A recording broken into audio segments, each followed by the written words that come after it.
Everything's recording. That's good.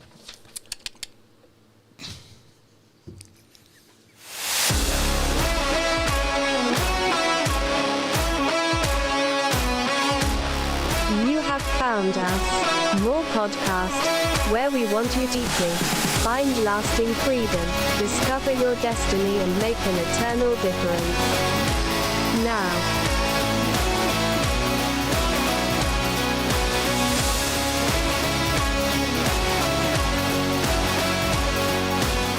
Hey, we're back. We took a week off. We had a lot going on. We did. Vacations, family camp. I mean, it was just a lot going on. And so Yeah, it was. we're finally back. I think everybody is well rested and ready to accomplish whatever needs to be done for the rest of the summer, which is a good thing. You know, I don't think you want us too tired because we don't get cranky. I think most of us are pretty good about that. We don't get cranky, we just get tired. Speak for yourself. Yeah, and we just kind of look at you cross-eyed and Ted gets cranky. I get cranky. Oh, We you all get cranky? Oh, yeah.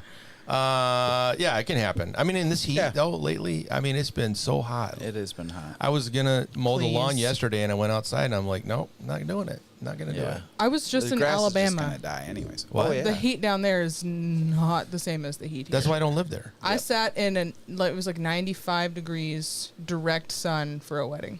Really? Yeah, my kneecaps were sweating. I didn't know that was possible, but it was. To me, it's like 91 degrees is not normal Michigan heat. I don't know. Do you guys get? I reached this point in the summer. I'm like, all right, let's wrap it up. Yeah. I mean, it isn't. I love the weather like I do, but I'm also just. It's not why I live up here. Right. Right. Right. I mean, Like hunting is coming, PG. yeah, Are you he's so excited. for that? He gets excited about that. Football. I just all of it. Football. That's what I'm waiting for. I cannot wait for boy. football. Yeah. I don't want to wish the summer away. I get that, but also I do find some sort of weird pleasure when my daughter will be like, I'll be like, hey, guess what? The clock's ticking on your summer. School's coming. Yeah, some of us have to fist fight depression over the winter. I get so. it. I'm with you on that too. I just but take extra D3. that's just, right. That's what my doctor mainly- said. She was yeah. like, just start taking it in October and don't stop taking it until Yeah. April. I think it's just the amount of like frustration that I feel around people that just don't drive the same way you do or whatever. All that on top of it's really hot. Yeah. You're like, okay, enough. And it's beautiful. We live in a very beautiful place in the world. Right. And for 3 months, we can deal with it. And that's Yeah. great. Yeah, and I the mean, sun, yeah. I like sunshine. I'm not saying that, but I get out there. Yeah. The thing for me is I like it when it's like 80 Yeah. or less, and the it is humidity is hot, not yeah. like at 150%. Yeah. Yeah. So when I was in Alabama this weekend, I kept thinking of PG's like, okay, you belong in Northern Michigan. Like, remember that. And I'm just sitting there and I'm like, I belong in Northern Michigan, but I really like it down here. This is a really great place to visit. Then we go to the beach and we're paddleboarding and I get just absolutely slam bammed by a jellyfish. And I was like, Oh, all no. right, Yeah. never mind. I want to go back home. Yeah, that's right. what it hit you? Like, what did it do? So it wrapped around my ankle. No way, Nope. really? Yep.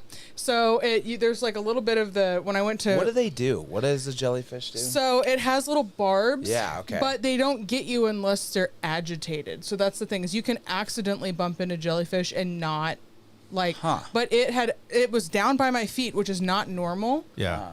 They normally float on the top, and so I had my polarized sunglasses on, so I was like literally swatting them with the paddle. Well, one of them got knocked under a wave, hit my ankle, wrapped around my ankle, and it just kind of feels like fiery So it needles. barbed you. Yeah. It got you. So She was smacking it with the paddle. Yeah, that would agitate it, wouldn't it? no, Oh. because I was like smacking him away, and then I see. I would take that as aggression, though. accidentally. I would be terrified. No, it wrapped around my ankle, and I walk up to the little, what is it, lifeguard shack, and I'm like, hi, do you have jellyfish stuff or perhaps vinegar? And he's like, who got stung? And I just kind of, Yeah. Right there. Can he's you like, look at my what does leg? it feel like? And I was Yeah. like, fire? And he was like, yep, that's a jellyfish. I'm like, you're 16. Can you just hand me the jellyfish Yeah, stuff? right. Yeah, right. I'm a grown woman. I'll do it myself. He was like, okay, so scrape it with the credit card. I was like, I know more than you. Yeah. Like, You don't know who you're talking to. Jellyfish You don't know stuff. who you're talking to. so Yeah. the jellyfish Yeah. stuff did not work, but the salve, the organic, natural patchouli salve did There work. we go. Actually, Of course. Melaleuca is what There it we was. go. Huh. I don't know any Fun of those fact. words. Do you remember, like, I remember being a kid and, you know, you'd get dumped off the tube and you're just sitting there floating in, like, super deep water. That did provide a sense of fear in me for the rest of my life. Thalassophobia. Really? Yeah, I just don't love deep water. No, yeah. Like, even in Lake Charlevoix, like, I will be like, bring that boat around here. Yeah, Like, I I'm wanna ready to be get a- back on that boat. I don't want to be out here for that long. Nope. See, Yeah. I don't know I why. saw Jaws too many times or something, right? Like, Yeah. I get that it's not logical, Freshwater sharks. right? You know, Exactly. yeah, I okay, get yeah. that. Yeah. But you are in a giant thing that you can't see the bottom in, and that freaks me out. Yeah. That freaks me out. That would. I mean, I don't, you know. Yeah. We know more about outer space. What's that, like, that statement we always say? We know Yeah. more about outer space than the deepest parts of the ocean. Yeah. That's right. Yeah, we do. But even Lake Charlevoix, I'm like, all right. I Yeah. agree, Get I in agree with all what you're saying. And isn't it great to live in a place where there's nothing in the woods that's going to kill me? What? Right, yeah. There's- Bears. Yeah, They're not gonna- They're afraid. up north. Yeah, they're they're up not north. gonna- They're farther up north. And the black bear's not going to come I mean, after the you, only right? the only time you're going to run into a problem is if they have a cub and you get between the mom Right. and the cub. Then you're in trouble. Yeah. But generally speaking, nothing in the woods is going to hurt you. Yeah. Nothing in the water is going to eat you. Maybe. Right? Pretty. This is Yeah. a super safe place to live. Yeah. Until they let go of It- those unless- new unless you wolves get from ticks. the Jurassic period. Yeah, right. Yeah. Ticks are actually more. Yeah, the ticks are bad news. It's That's what you gotta watch out threatening for. in your life. Yeah. But I was reflecting on that when I was traveling because, I mean, the tragedy in Texas was way too close to home. I went to church camp right down the road from that place. Oh, wow. Oh, really? Yes. And so I'm sitting there and I'm like, okay, God literally sent me to a Goshen where the only thing I have to worry about is ice storms Yeah. and snow. Like, Yeah, it's not like bad here. logically, Yeah. this is a really safe place to live. It is. Plus, if China gets mad, they're not attacking Petoskey. That's what I'm Like, saying. Let's be so for real right we now. have we have mentioned this before. The map We that need talks to stop about mentioning it so the people nuclear. stay Oh, away. okay, gotcha. Yeah, don't mention that. Protect this thing, guys. We're safe here. That's We're right. good. In the fallout zone and everything else, we're good. So, Yeah. anyways. So do you wonder why you take the time each week to listen to more podcasts? I'll tell you why. More stands for maximizing opportunities for right now and eternity. So stop asking why you listen. Just never forget to listen and pass it on. And thank you again for all the support we have. Has Alan picked up his gift from you yet? Not yet. Not but yet. He is now an employee here. at Yeah, Harbor let's Light, go, Alan. Oh, Yeah. is he working in Custodian. custodian? All right. So we are going to get that to him soon. That's awesome. That's good. I like that. Look at that. Well, welcome, Alan. Good time there. Well, this episode of the More Podcast is brought to you by the solar-powered fan hat, which I used exclusively. I saw At that. Fest, yeah. And the trash bag. That was amazing. Are you sweating bullets while fishing, hiking, or running from your responsibilities? Introducing the solar-powered fan hat, the wide brim beauty that says, "Yes, I garden like a boss and generate clean energy doing it." With not one but two removable fans, this hat practically makes you a human wind turbine. Charge it by USB or actual sun, because why not fight global warming while you fight mosquitoes? Whether you're battling weeds or your own emotional instability, this hat's got your back and your forehead. Solar-powered fan hat, turning heat stroke into a gentle breeze since probably last Tuesday. It's only $28.99 on Amazon. So what do you think of it? Do you like I loved it. Yeah. And, you know, the funny thing is I'm sitting there wearing it, and other people are like, you know what? I saw that, and I was like, should I do it or shouldn't I? So I had a lot of people like looking at it. Like, can I look at it? Yeah, okay. And then one guy's like, okay, I'm definitely gonna buy one now. Really? Yeah. I'm like, well, you should have brought one this year. Because You Yeah. need like your Alex Norton code for Amazon. I know, Like, I Can should be you selling- use yeah. my code because I'm selling this hat? My wife made fun of me the whole time. She's like, that Yeah, thing, I can imagine. That thing is super wide. And I'm like, I am not gonna get heat stroke sitting out here in the Yeah. middle of this bowl. And so I put it on, and I'm sitting there, and she's like, it's an emotional security blanket for you because the fans are going, and I like fans in general. Yeah. And she's like, that's the reason why I got it. I'm like, no, because I don't sweat to death Yeah. sitting here. So Yeah, when I used to play golf all the time, any place that ice cubes could go, I put them like my pockets, in Yeah. my hat, like wherever. Yeah. And as they were melting, they literally kept me cooler. Like if I had a tight enough shirt on, I would just like tuck in my shirt and put ice cubes Yeah. around my waistband. Dude. yeah. When I was golfing a mile high in Colorado, 104-degree weather, you need ice cubes a lot of places in order Does it not get to that die. hot up in the mountains? Yes, and the sun, if you don't have sunscreen on, 30 minutes, you're a lobster. Wow. The air is so thin.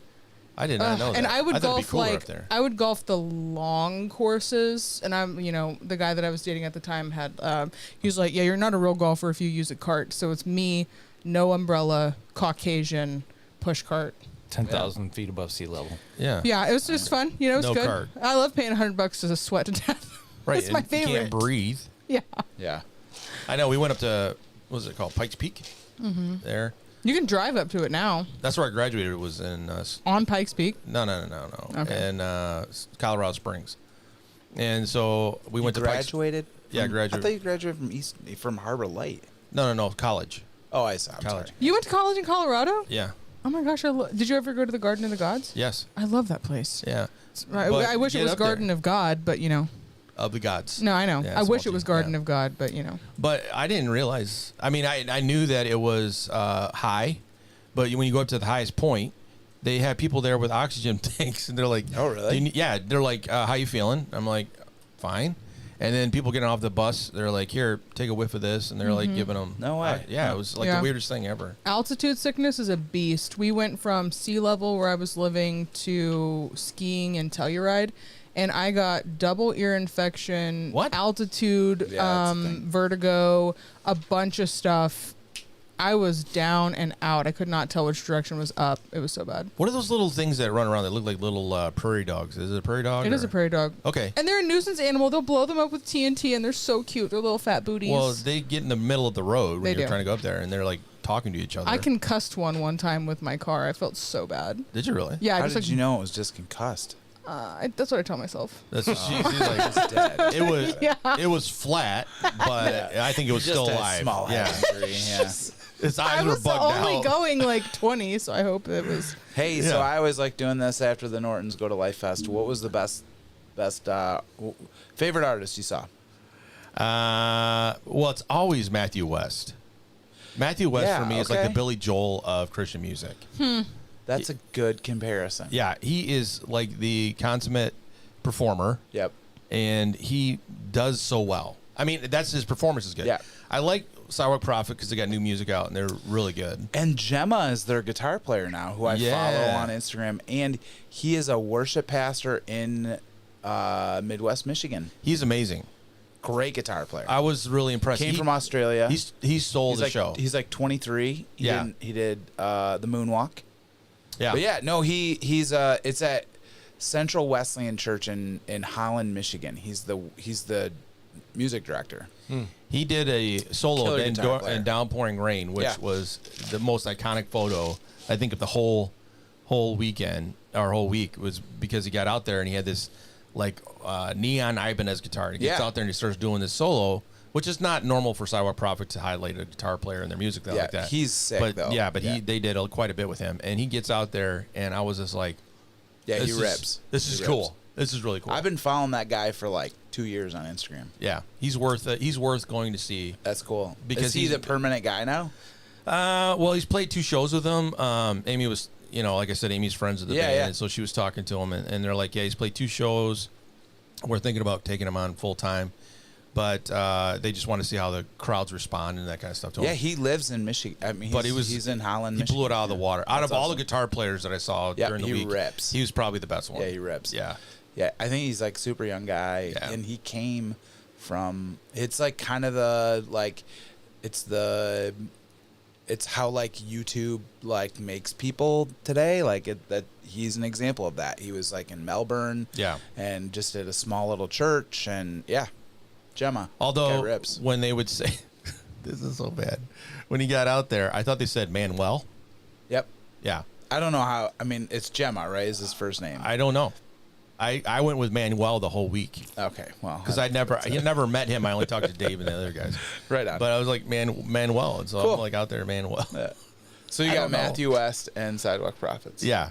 Ben Fuller, I didn't get to stay because it started raining he's so a good bad. songwriter, man. But apparently he did his whole show in the pouring rain. That's cool. Christopher was there. It was one of my favorite ones, but I didn't get to see That's him the either. reggae. Yeah. Yeah. I did talk to them behind the grandstand. I didn't know I was talking to their bass player because I do stuff behind the grandstand. And I was talking to her. She was really super nice. But apparently half the band got there early in the week, and the other half got caught up in an airport, couldn't make it. So, So that was me. What about family camp? How did it go? It was great. great. Yep. We did have rain as well. Did you really? Yeah. It rained last year too. Yep. Somebody said we got 3 inches of rain Golly. from 7 a.m. till noon, I think. Yeah, Saturday morning was rough. Yeah. That was rough. But the rest of the day was great. And Yeah. our service on Sunday was really, really I saw that, awesome. yeah. Yep. The activities Worship all night went was great. inside, and Yeah. that was good. Everything was great. Yeah. We got pictures of kids taking showers under their, camper lean-tos. Yeah, right. They're just getting doused. Yeah, I love it. It was the highlight of the week. Man. Best time. I think worship night was really, really great. I mean, I'm obviously a little biased on that, Yeah. but it was just a really good time. And I kind of didn't, it's always the tore down acoustic thing, and you're just sort of going, all right, Lord, what do you want to do with this time? And Yeah. is it just going to seem like the same song for 45 minutes? And I don't think it did. And more importantly, Jesus was glorified and people received prayer, and it was really cool to see families take communion together. That's cool. That was kind of the focus was, moms and dads giving communion to their family, and Yeah. pretty cool. So did I saw the baptisms? You had one couple, didn't you? Yep, one couple. McGuire's? Yep, it was Yeah. great. Yeah. I had Yeah, a wonderful super cool. time to kind of speak some prophetic words over people as they were getting baptized. It was pretty special. Very good. Very good. Did we have anything that was interesting that happened that was kind of funny? We remember? Interesting. Yeah, Nothing. I mean, it was just a good. last year my notes blew off into the baptism. Right. I got it. Yeah, that happened. So yeah. this year I put them in a notebook so they Right. wouldn't happen. Note to self. Yeah, I like that. Yeah. Me and like better. 6 other people were sitting there holding them up. Yeah. How about the bonfire? Did you have a bonfire during? No, the- we didn't. We're cleaning up some things, man. So You're not didn't doing the have- bonfire during worship. It just is so hard to sing when Okay, you have I like know. a Inhaling smoke. a pillar of fire. in the Canada middle of did it. help out a little bit. They sent It's us true. like one of the worst polluted days Yeah, I heard about that. yeah. that we had Come the on, entire Canada. summer. Yeah, we should send a bill. Right. up there to Clean it up, Canada. man. Yeah. Well, It's like, you is know. that like a standing thing now? Is every summer? Every they're summer gonna they're have a Somebody fire. told me that in the old days when they had fires, they put them out. Now they have a policy just let them burn Why? so that all that burns. Oh, I see. The undergrowth stuff. Yeah. So Yeah. it's kind of like better 10 years from now. Right. Okay. But we'll all be dead because of Right. what we're breathing. Yeah, right. We're all, Yeah. No, yeah. we all Right. got emphysema. What's it? What they talk about on TV all the time? Tuberculosis? No. The one you get if you worked in a coal mine. COPD. Yeah. No. Miner's lung? Miner's Mesothelioma. lung? That's the thing? Mesothelioma. Really? Mesothelioma. Yeah. Is that what it is? Mesothelioma or Mesothelioma. Yeah. Did you get that from asbestos? Well, yeah, but you don't know Oh, what's yeah, in the yeah. air, though. Right. You don't know what's in there, right? that's You're true. burning, you can get all kinds of stuff. So, we're gonna take a quick break. Come back with introductions. Let you know who's here on the podcast. We'll be right back.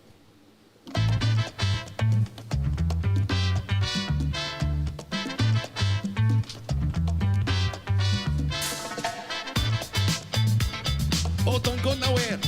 More podcasts, there's more to say. Get your feet moving.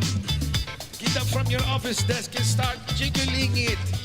Yes, let's do this. You're on the More Podcast. We'll be right back.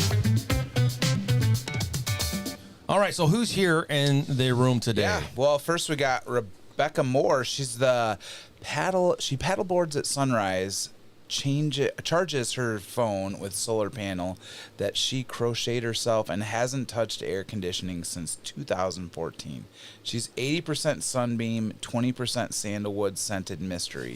Whether it's hiking barefoot or repelling mosquitoes with just the power of intention, she's rewriting what it means to live in the crunchy summer life.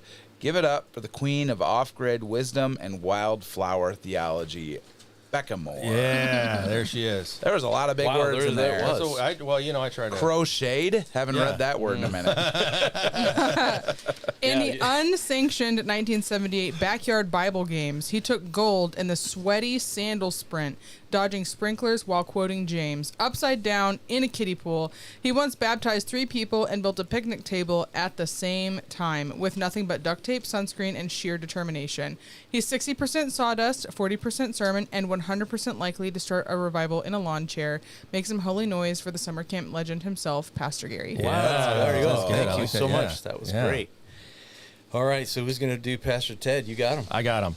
He's the only man that we know who brings a satellite phone to youth camp, just in case. He once rappelled out of a treehouse chapel with a super soaker in one hand and a waterproof study Bible in the other. Rumor has it he started a worship circle during a lightning storm, and the lightning clapped on beat.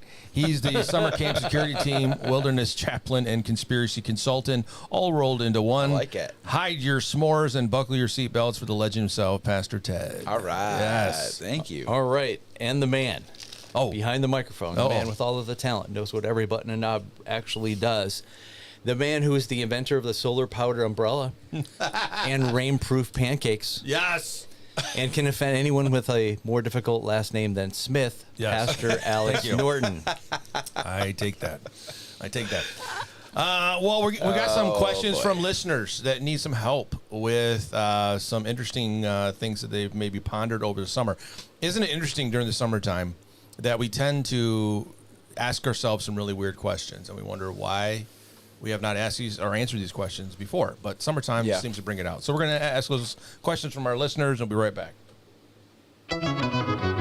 You're tuned into More Podcast, where we talk a lot, but somehow it's still worth listening to. Stay with us for more laughs and good vibes. All right, so questions from the listeners. Now, I need you guys to put on your best, more thinking hats on these to help our listeners answer these ponderings from summer. One of the questions came in and says, at what point does a picnic just become eating questionable deli meat in a field of ants? I love this entire topic of cooking outdoors without regular utensils or heating element. So again, we had pancakes on Saturday morning in the rainstorm, underneath the tarp canopy there.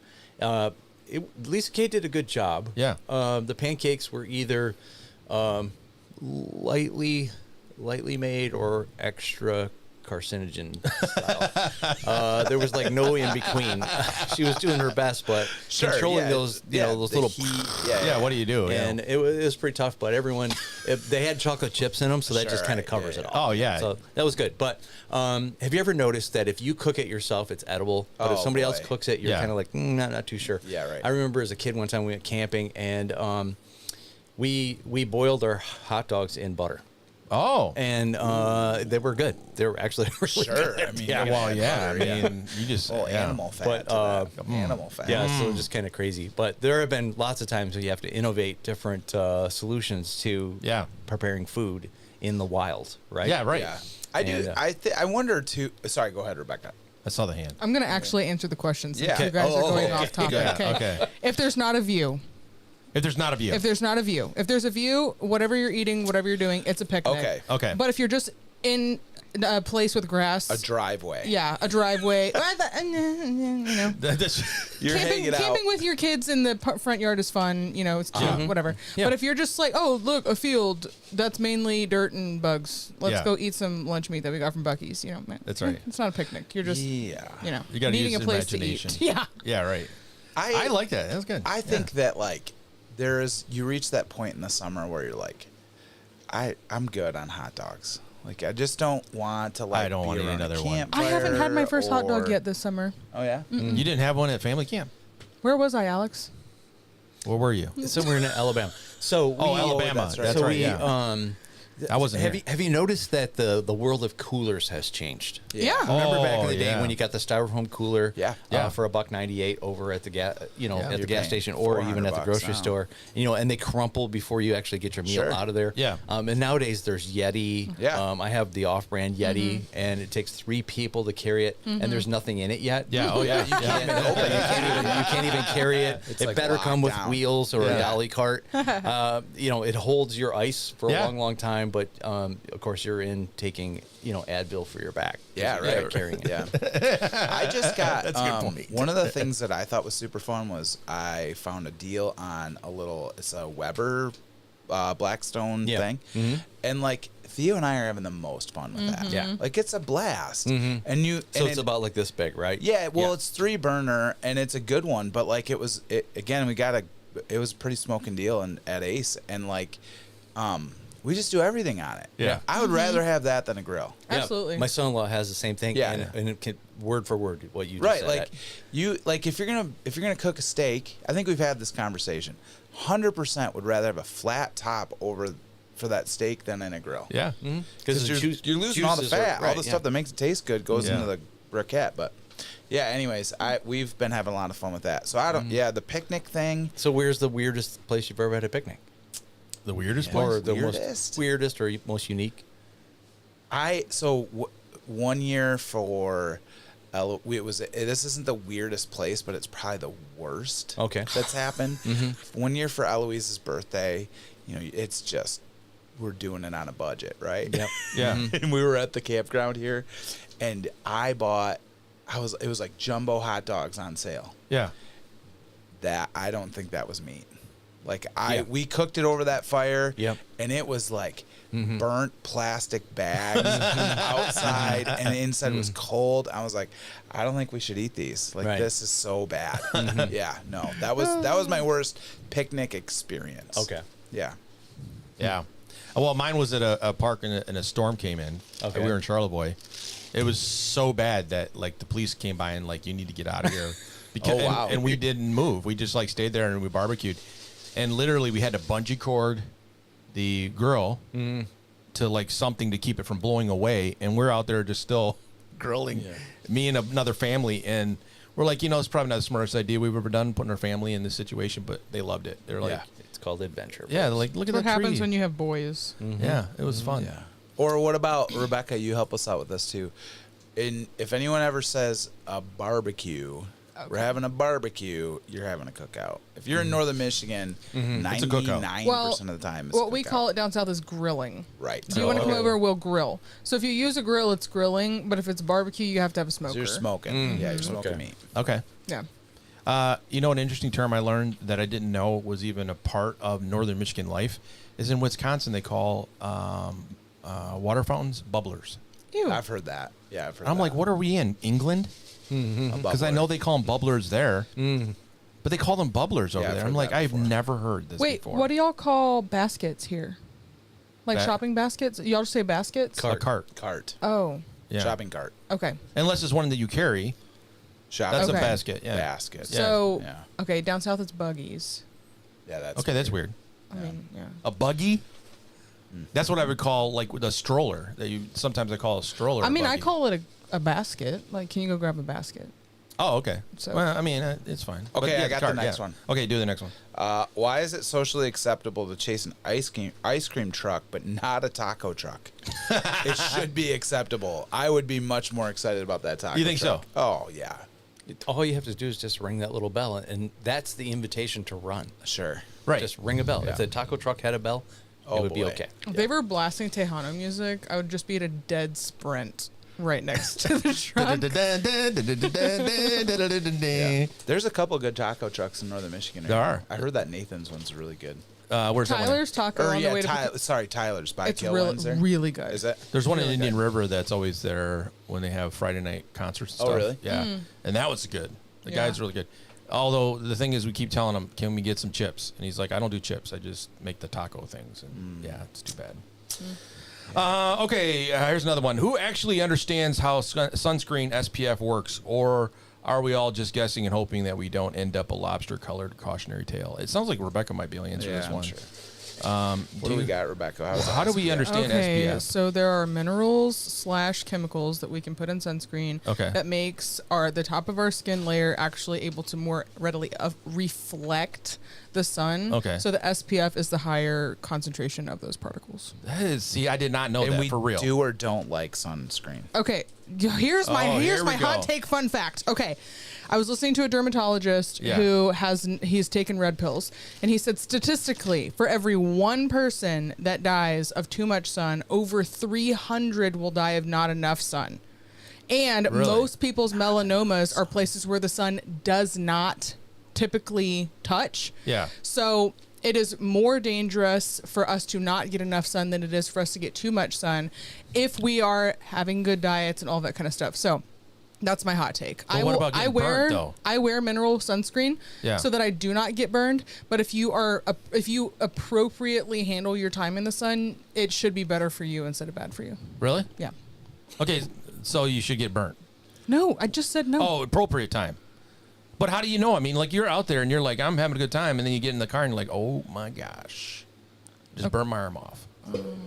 Have you ever noticed that with some sunglasses you wear? You don't really see how. Yeah. Oh, actually, they were saying that having sunglasses on makes you sunburn more because when your eyes sense a lot of light, it produces triggers your body to produce additional melanin. So if you have sunglasses on, your body doesn't think it needs to produce melanin, so then you get sunburned. Really? I know that. But I have light colored eyes, so I have to be careful. That's but my crazy. sunglasses are like very minimally tinted. So, oh my gosh. Yeah. I mean, I wear sunglasses like I'm blind all the time. I mean, I can't. Yeah. So your body doesn't really know how bright it is outside when you do that. Yeah, I can't. I wear sunglasses when it's just a little bit of light. I just Stevie Wonder over there. You should have played my flute music. Oh, He'll add it. I'll add it in there. I'll add it in there. Missed it. So why do we call them family vacations when they're really just portable arguments with scenic backgrounds? That's a good point. Why do we call them that? That was one of my top 10 ways you can identify a family camper. Yeah. Is the husband and wife aren't speaking after they Right. attempted to back in the camper. Back the camper up. Yeah. Right. Oh my gosh, I love that. You know, like when people are like, they're all like lovey-dovey, and then they go in the camper, and it's just a lot of loud talking going on. So do you remember what number 10 was on my top 10 list? No. Mr. Bryan caught someone skinny dipping Yeah, in yeah, the. yeah. I had people do that. I'm like, it's a it's a joke, joke. folks. Yeah, yeah. Come on. Right. Wait, what? Were they It was trying? a joke. I did top 10 ways you can identify family campers at the service, and number 10 was Mr. Bryan caught someone skinny dipping in the kids' pool. And it was a joke. But it was a joke, And people there were like like freaking 3 out. or 4 people going, "That really happened?" Right, yeah. Yeah. I would have totally taken that. I would have been like, sinners. Yeah, right. At least it wasn't in the baptismal. Right. Yeah. Yeah, no. You don't want to desecrate that. Yeah, right. All right, gonna take an ID break. Come back with Bible questions. Thank you so much, everybody, around this circle. Help us answer some of these questions. The wisdom was pouring. The forth. wisdom was right. pouring forth, and I appreciate that. And you know, honestly, I did not know what SPF stood for. I really did not know. I appreciate that. As the actual number itself is supposedly, quote unquote, the amount of time you can spend in the sun without sunscreen. So quote 50 unquote. is 50 minutes. So 50 is like more of the stuff that prevents the sun from getting you, but it's like they made up some stupid number, like women's pant sizes. It just doesn't make sense. There you yeah, go. we go with inches. You guys Yeah, go with I'm like, some why can't you just random tell me number. what my waist is? Right. Like That- some arbitrary that looks like number. I wear an 8. Yeah. Okay. An 8 What is what? that? Yeah, because men's are all inches. Yeah, Yeah. they're inches. Yeah. We really, because we were not trying to hide. Because If we're proud gaining of our weight. 38. Right, that's Honestly, right. yeah. Right. I'm gonna be honest. That would be why. If I'm fat, I'm just going to put it out there. And it's going to be a tag on the back of my Yeah. jeans that everybody can read when they walk by. Yeah, exactly. That's right. The wrestling team in high school / powerlifting teams wanted to be like, hey, you seem like, you're not a runner, therefore you could probably be strong if you wanted to be. And I'm like, okay, rude, first of all. Yeah. Then my boyfriend was like, no. And I was like, why? And he was like, because they announce your weight before you get out there. And I was like, oh, heck no. Yeah. I'm not doing that. 8. Yeah. 8. Yeah, right. I want women's sizes for the weight. Yeah. For my weight. Yeah, I got you. Or that, or in metric. Yeah, how many stones? nobody how knows many metric. stones do Right. you weigh? I don't know. 4 or 5. All right, we're going to take a night break, come back with Bible trivia. I know you thought. A church podcast. Boring. I hope by now you have realized that we are not normal. We wear weird on our sleeves 24/7. This is more podcast. Let's have some fun.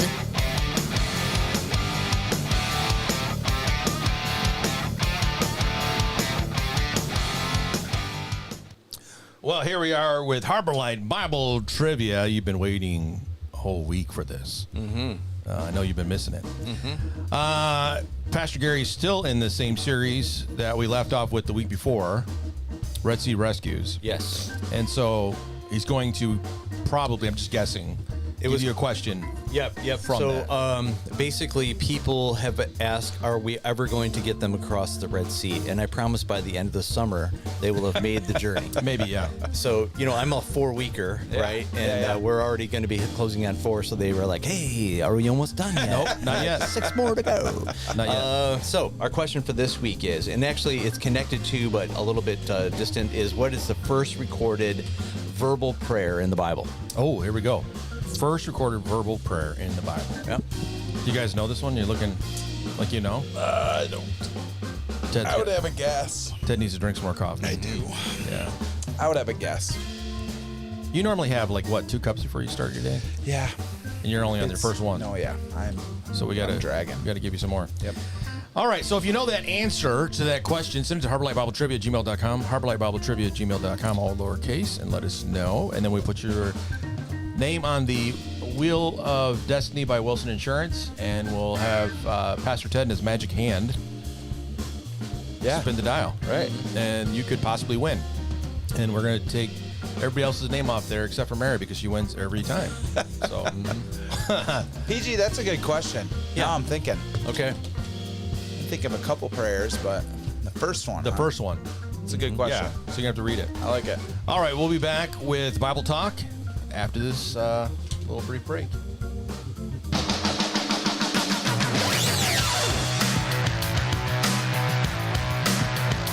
Life's full of questions. The More podcast has answers, or at least a good laugh while we figure it out. Stay with the only group of minds NASA could not find jobs for. We will be right back.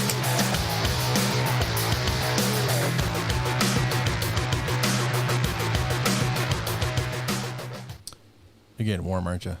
Yes. Sorry. If you hear this noise in the background, it's actually a fan because the room we're in has no air conditioning. Pretty It small. gets it gets pretty small. You get 4 bodies in here. Probably over 80 already. Yeah, and we're a little hot. Based on my kneecaps. When sweat's coming down my face into my eyes, I don't know. I should wear a headband. We're doing in here. great. Yeah. We're good. Well, welcome to the brand new series that we're calling the Red Sea Rescues. We are on week 4. And in this segment, we're stepping into one of the most intense and relatable moments of the Exodus story when Pharaoh changes his mind and sends the full force of Egypt to chase down the Israelites. It's a picture not just of ancient conflict, but of a very spiritual reality that we all face. Just like Pharaoh pursued God's people, our enemy still pursues us through fear, temptation, discouragement, and pressure. But this isn't a story of defeat. It's a reminder that while the enemy may pursue, God goes before us.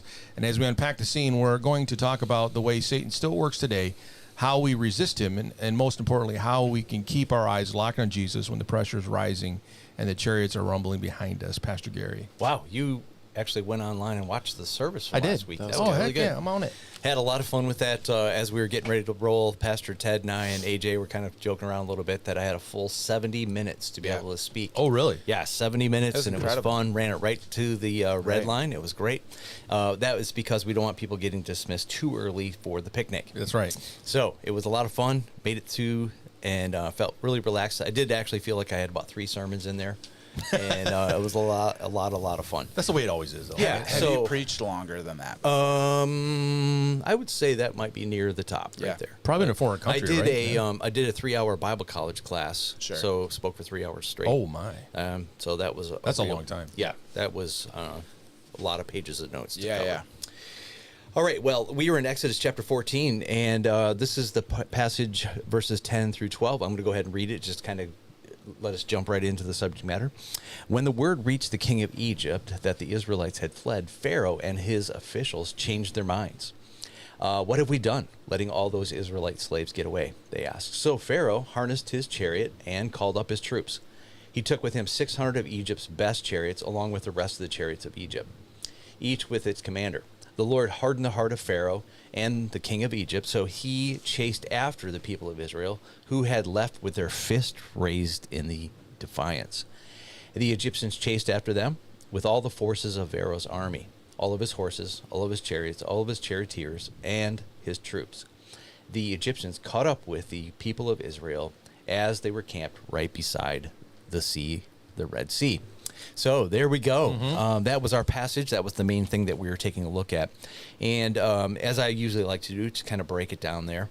And so here, the very first point was that that Israel's leaving, eventually Pharaoh woke up to what he had done. Yeah. That a little bit of that, oh my gosh, I have some regret to letting these people go. Now, as we talked about last week or a couple weekends ago, that they kind of made an agreement that they were going to go for 3 days and then kind of come back, but the Israelites weren't planning on coming back at all. And so Pharaoh kind of wakes up, and we talked about the parallels between Pharaoh and the devil, or Pharaoh and Satan, that there are lots of parallels between these two characters. We see where Pharaoh is a relentless enemy. He will not give up territory. He will not give up things in your life without trying to get them back. Maybe he's pressured into it, or the power of prayer kicks in, but he's going to come back. And there was a promise that was made by Jesus in Matthew that when a spirit is driven out of a person, that spirit will go into a resting place or a deserted place, and then come back. And if he finds that person without, everything's in order now. Maybe they're not, dictated by alcohol or porn or whatever it might be. That place is empty now, and then it will actually go get 7 spirits more wicked, and that person ends up in worse shape, right? So there's a real warning here for all of us that when we find relief from something, we pray and get relief for something, that you fill that spot up with things of the Lord. Worship music, scripture, a new habit of being together in devotions or in a small group or whatever it is. You got to fill that space with the things of God, because if that spirit comes back and finds void or vacancy, he will, have an Animal House experience inside of your life. Yeah. So don't just get relief. Fill things up with things of the Lord. Yeah, that's good. And that's something that's important for us, because, I pray for a lot of people. We see people get baptized. Listen, you're making some tremendous strides in your relationship with God. Now fill those voids up. Right. Yeah. So that was kind of the first kind of big warning from the talk on Sunday. So if you're listening today, I just want to encourage you that if you found some movement of the Spirit, or the Lord has done some work in your heart, make sure you fill that up.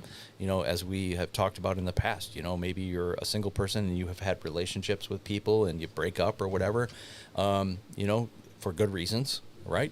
Make sure you're filling those things up with the things of the Lord. Yeah. So very important. And then we talked and focused kind of on this fist raised in defiance attitude that we can sometimes have going into spiritual battles or just walking away from things that the enemy has held us captive with. We walk out with a defiance. We walk out with a a new attitude that I'm victorious, and I'm not going to let the devil win. And then we see here just a couple of days later, just a few days later, they're already collapsing under the pressure. They're collapsing with the enemy in pursuit. So how strong really are you? Right. Yeah. How can you determine, kind of a fun question maybe for Pastor Ted. So how do you determine how battle hardened and ready are you at any given moment? What kind of things go through your mind when you think about this? Yeah, I think when the rubber meets the road of what is your default way of thinking? Is it to go back to kind of the things of this world of I want to self-medicate with food, or I want to self-medicate with alcohol, or whatever. I think that's a good telltale sign of whether you're battle ready or not. Okay. I think that's great. Good job. It's almost that battlefield of the mind thing that we kind of talked about, however long ago that was. Yeah. But we are transformed by the renewing of our minds, and so. What does that renewing look like? Are you someone who's reverting to wise counsel, with other Christians? Are you someone who's putting yourself in place of I'm gonna exercise the spiritual disciplines now? I'm gonna be in fasting and prayer. I'm gonna have extended times of worship and closeness with the Lord. Yep. Can I Those are add great. to that? Please. Okay, so in my Bible study this morning, I was reflecting on the difference between repentance and renouncing something. Okay. And so when you repent for something, it's like, hey, you that's living in my house, get out. But if you don't fortify the entrance that they came in through, then they just continue to get back in.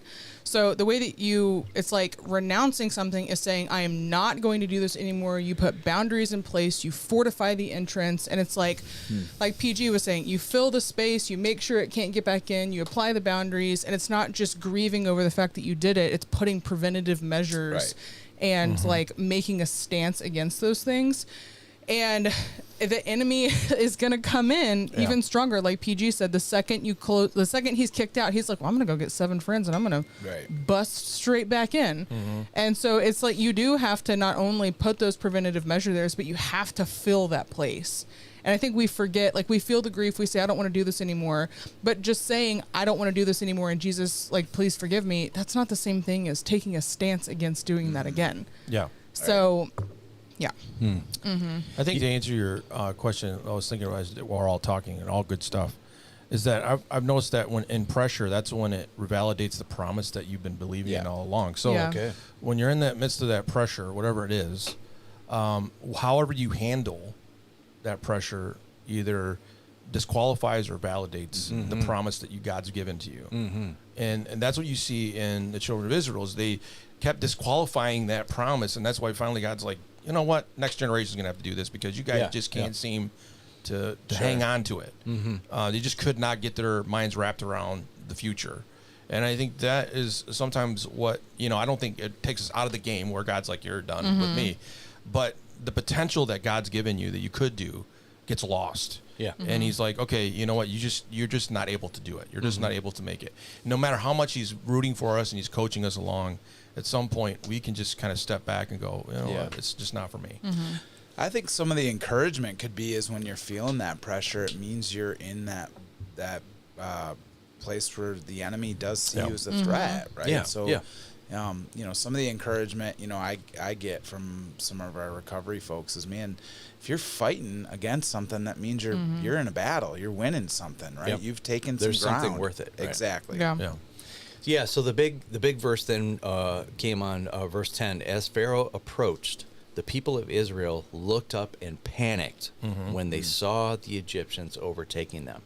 And so this was the real heart of what we're talking about for the day is when we acknowledge the fact that I am being pursued, I am under attack, trouble has come my way. We're not people who ignore the facts, right? But we keep our focus on God and not focus. So this idea that they were kind of head down, moving forward, and then all of a sudden they look up and then they see it. This is so important for us to kind of look through our problems at the answer, right? And not then focus on what the problem is. This idea I talked about on Sunday was, keep your head down in the Word so you'll get the heads up on what's coming next. That was a really big point that I think I see a lot of people spending quiet time with the Lord during free life. It's one of the disciplines that we put in place there, that solitude time.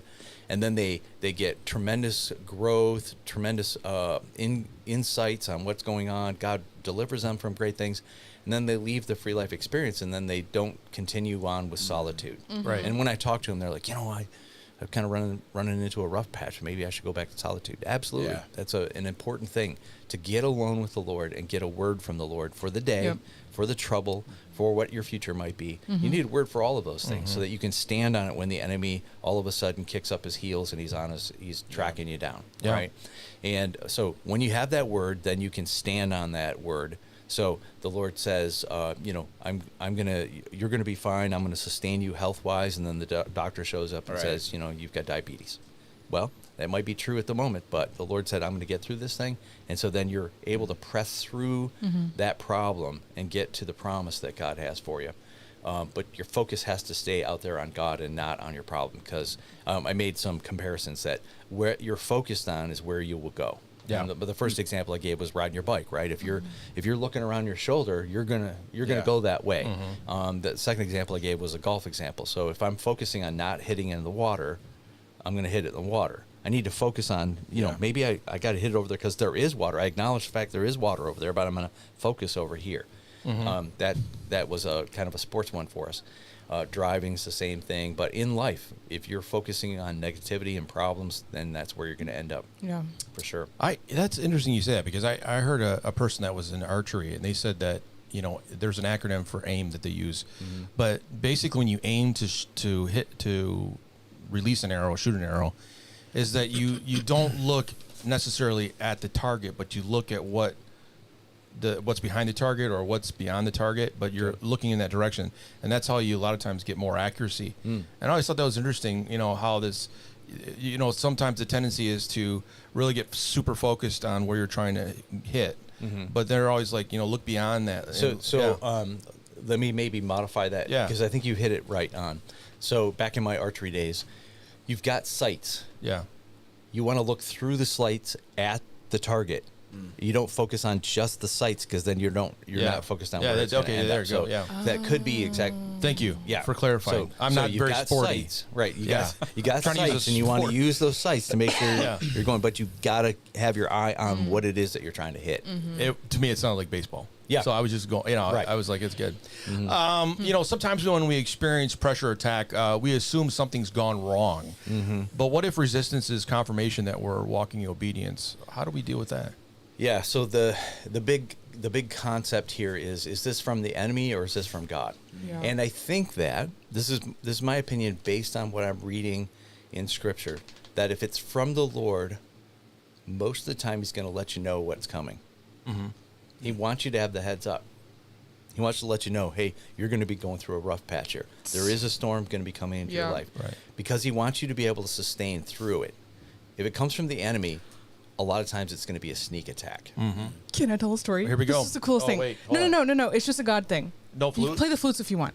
So I'm on the way to work the other day, and God said, I just want to let you know that everything's going to be okay. Yeah. And I was like, okay. Do you want to give me more detail than that? And he was like, no, I just want you to know everything's going to be okay. Yeah. And I'm like, is it cancer? Am I going to get in a car wreck? Like, what's going on? And I get into work, and I'm like calm, but I'm like kind of watching. Well, then, like, a couple of things happened at work that would have totally freaked me the heck out if I wouldn't have heard initially, like, everything's going to be okay. So I think that's totally true, because God's given me heads up on several major things that I was like, I wonder if this is going to happen, or if I made it up, and then it happened, and I'm like, dang, if I wouldn't have had that heads up, I would have been freaking out right now. Yeah. Because that means that God's got a solution for it if He's going to warn me about it, right? Yeah. Absolutely. If He walks you in, He will walk you out. Yeah. And so I think that's important. I think it's something that we have to train our spiritual ear to be able to hear, our spiritual eye to be able to see. But the Lord is communicating with us, and He wants to let you know, hey, we've got a rough patch coming up, but I want to let you know you're going to make it through, and I'm going to be right here with you the entire way, and give you that promise that you can stand on it. Sure. So the enemy is not going to give that to you. The enemy is not the Israeli army. Right, Leave the building, we're going to blow it up. That's not the enemy. The enemy's like, come on in, we're having a party, and then drops the bomb. Yeah. Can I just say from the married perspective, what I think is kind of cool is that it's awesome, because I know, two of us are not married, but two of us are. What I enjoy about having the support of my spouse is that sometimes they're the voice of reason in the midst of the chaos. And I've had many opportunities to where I'm in the midst of, Pharaoh's in my heels kind of moment. And I'm asking myself, what did I do wrong? Yep. Oh. And you've got your wife going, you know what? It's not you. This is the enemy. I think Moses was like that for the people, though. Yeah. To go along with that, because Alex, what you're saying has a lot of truth and weight to it. The enemy is also going to tell you that you're a dirtbag. Yeah. Yep. That you always get it wrong. You never get it right. Yeah. Right. So that's not the language of God. Even when God is testing you, even God is He's like, no, you're my child. No, I've got you. No, you're going to do this. No, you can handle this. You've handled things in the past. The voice is always going to be, positive from the Lord, and it's going to be super negative and defeating and from the enemy. And I've made some comments in the last couple of weeks. I've been going to a lot of Little League games because my grandsons play Little League, and then there's the coach that, runs you down, and then there's the coach that builds you up. The Lord's going to build you up. Yeah. So only Sith steal in absolutes. Oh yeah. Oh, Star Wars reference. Thank you. So the Israelites saw Pharaoh's chariots, but forgot the plagues, the Passover, and God's promise. Do we do the same thing, magnifying the problem while minimizing God's past faithfulness? Yeah, I think that's where you're exactly right. You need those people in your life that says, hey, wait a minute. Didn't you just pray to get a job and you got it? Yeah. Didn't you just pray to get a spouse and you got that? Yeah. Didn't you just pray to, whatever it is, get your house? Isn't that great? You got that. Sure. You need someone, that voice of reasoning, as you mentioned, in your life, that friend in your life that helps you keep it in perspective. Yeah. Right? And I think too, it's interesting. We've been talking a lot about, even up into this series, how about God's faithfulness and God's attributes and God's care and concern for us. And I think last series you hit on that quite a few times. But, the fact is that, all the things that we see God doing within ourselves personally, and then how he's moving in the world, it's amazing how we still got, Chicken Littles out there that are like the sky's falling, things are falling apart. And the reality is, God's working in all those things, and you're still standing. You still are not destroyed by the enemy. And I think it's something to take note of, is that I think the devil wants us to create a narrative over and over again about all the negative, disappointing things that are happening, like what's happening around us or whatever else. One of the things that was interesting is we just had a board meeting last night about the right to life thing, and we've been really kind of bogged down by the fact that our Constitution was rewritten as far as right to life issues. But last night, we just wanted to highlight progress. And so we were talking about all the things that, God's been doing behind the scenes to work in Michigan to move the right to life initiative forward. And I was like, this is awesome. I mean, we could really be spending a lot of time thinking about all the things we've lost. We lost Prop 3 and all these other things. But what we have gained is amazing. God's moving this direction. But it does seem like that sometimes when you got Pharaoh on your heels and you're like, oh my gosh, we have totally put ourselves in a rock and hard place. There's no way we're going to get ahead. And to start talking positive. Now, this is coming from a very pessimistic person. I mean, you guys all know me well. I'm a very pragmatist person. I'm a very pessimist person. My wife has to constantly tell me, you know what? Put a smile on your face and be happy about life in general. But it's amazing how God's been working on me in my own life about looking for those moments where I see and remind myself that God has been faithful, and how important it is to make that a constant reminder of everything, because it is easy. The enemy will pile on, overwhelm, and make it seem like everything's falling apart. But to start reminding yourselves of those positive things, and it is hard, right? When you're standing there and you have a wall of water in front of you and you have the enemy behind you, how am I going to look at this as a positive thing? And I'm not asking us to all become Mary Poppins. Right. But there is a reality where God has been faithful, and it builds your faith when you begin to start speaking those things in truth and in faith and believing that God's doing something. I like to think that the bigger the wall of water, the more that God's going to get the glory and the rest. Amen. That's an important thing. So I don't remember if you're a Chosen watcher. Okay, and you, definitely. So I made this observation the last episode I watched where in season 5, when the Roman soldier named Atticus Aemilius is having a conversation with Kaphne. Kaphne's daughter was the one that got stabbed. It was Thomas's girlfriend. They sit down to have a conversation, and the Roman's like, listen, you're blaming Jesus, but you're the one to blame. You're the one that... It was really remarkable. Great creative writing in that particular scene. But I use that because we see the children of Israel blaming Moses for taking them into the wilderness to die. Weren't there enough graves in Egypt to bring us out here to die? We would rather go back. We told you what was going to happen. Why didn't you listen to us? So all of that blame game, and I catch myself in that a lot, where something difficult will happen, and I'm looking for who's to blame on this thing? And instead of doing some introspective inventory on, okay, well, maybe this is just something that happened, and what am I going to learn from this, and how can God get the glory from this? The big point that I was unable to make, or didn't do a very good job clearly saying it, is here we have the Red Sea is the trap that the Israelites are facing, but it is that trap that will give them their success, and it will defeat their enemy. So the problem you have in life is the thing that God is going to use to get glory, but also probably your rescue. That's amazing. And you said that. I mean, it kind of goes with the wall thing of the wall of water. But if you don't have problems in your life, you don't have the ability to see a miracle happen. Absolutely. Yeah. Yep. Yeah, I always think about you don't have worldly problems, you have praise problems that you just. Oh, that's good. You haven't. When I amplify the issues in my life above the character of God and how I've seen Him work in my life in the past, I make God smaller than my issues, and so when I get right at the feet of Jesus, I'm reminded of who He is, and that's a good way to reset and reframe that problem that I'm facing. Here's kind of a fun thing. So let's look at the next few verses 19 and 20. The angel of God, who had been leading the people of Israel, moved to the rear of the camp. The pillar of cloud also moved from the front and stood between or behind them. Mm-hmm. The cloud settled between the Egyptian and the Israelite camps. So God caused this fog, or we'll just say the cloud, to move from the front to the back and then put a barrier between. So the Israelites could readjust their focus back onto the Lord and off of the Egyptians. Whoa. What has He done in your life to cloud out maybe something that you can't see because you just can't seem to get your head back on a swivel, back to the front? That's good. Yeah, wow. That's good. And he does that a lot. Oh, boy. Isn't it amazing how he does it a lot? What when you're going to a things situation, are you dragging out of that grave to look at one more time? There you go. Isn't that great? Yeah. And you being a football coach, keep your head on a swivel. Yeah. Right? You can't be just staring at your guy. You got to be looking at the whole picture, keeping your head always looking on where the ball is or what's happening with this play. And these guys just got like the lock neck, focused on the negative. I'm so super sorry for that. No, you're good.